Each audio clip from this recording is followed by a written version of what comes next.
अस्सलाम वालेकुम। वालेकुम सलाम। विकास भाई की हाल है? अल्हम्दुलिल्लाह आप सुनाओ। केड़ी मंडी च खड़े हो? लुडन मंडी लुडन मंडी किस दिन लगदी? बुध वाले दिन। बुधवार दिन। की पोजीशन चल रही है मंडी दी? पोजीशन अच्छी है, बेचने वाले वास्ते ठीक है, खरीदने दोनों वाले? वाले वास्ते ठीक है। अच्छा, तो बकरी की पर्ची कितनी दिने हैं? 400 रुपये। 400 रुपये। हाँ, बाहर मंडी दी है। हाँ जी, एंट्री फीस नहीं है, वापस की फीस है। अच्छा, वापसी की हाँ जी, फीस बाहर दी। ठीक हो गया। कितनी बकरियां लैके आए थे? अपने को 40 पट्टा खड़ी है। 40 40 पट्टा खड़ी है। ते विकियां भी हैं?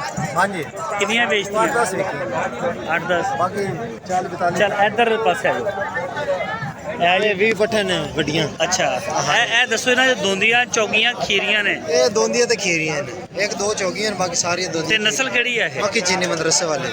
सारे मक्खी चीनी नस्ल? हाँ जी, है जी विकास भाई का माल हैगा मक्खी चीनी।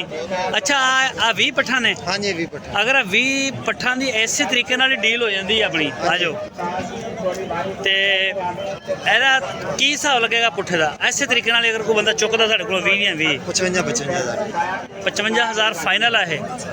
कमी पेशी हो जाए रात कमी पेशी करके दसो ना, लोग तुम देखते बैठे। 50,000 में हो जाए फाइनल? हाँ जी, तैयार पट्टे ने बिल्कुल। ते जे बंदा कोई कहता दो मैनू कराची भेज दो, 2 लाहौर भेज दो, फिर कार्गो हो जाएंगे गड्डी दे विच? हाँ जी, बस बस विच। सही हो गया। अच्छा, ते ए जेड़ा साइज हैगा, लाट है। ए छोटी लाट है? हाँ जी, इन्हां दी उम्र कितनी कितनी है जेड़ी? 5-6 महीने। आ 5-6 महीने दी। ये केड़ी नस्ल है? ये भी मक्खी चीनी, ये भी मक्खी चीनी। छोटी नंबर। अच्छा, तो एदा की मांग रहे हो? रेट तो 45 हज़ार कर रहे हैं, लेकिन 35,000 में पूरी लाट हो जाए फाइनल। 35,000 रुपये? हाँ जी, सही हो गया। ये सारा खीरा माल है? हाँ जी, एक सारी खीरियाँ। सही हो गया। और ए सारा दोंदा वा? हाँ जी, दोंदियाँ इन्होंने भी खीरियाँ। खीरियां हैगियां? हाँ जी, ठीक। बकरे का नहीं काम कर रहे? नहीं बकरे का बकरे का काम नहीं कर रहे? कुर्बानी तो मुक्त कर। डेरे के उत्ते कोई बंदा अगर आवे तो जगह है तुहाडे हाँ कोल? जी, बहुत। सही नंबर देना अपना। 0302 हाँ, 6944 412 75 44 412।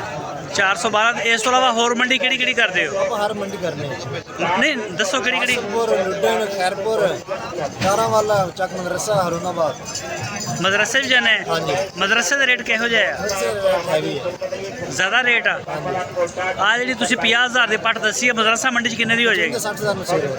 अच्छा, उत्थे रेट ज़्यादा ने, की वजह होदी? वो इलाका ही है मक्खी चीनी का। अच्छा, वो नाम चलदा। सही हो गया। चलो सर, बड़ी मेहरबानी, शुक्रिया टाइम देने दा।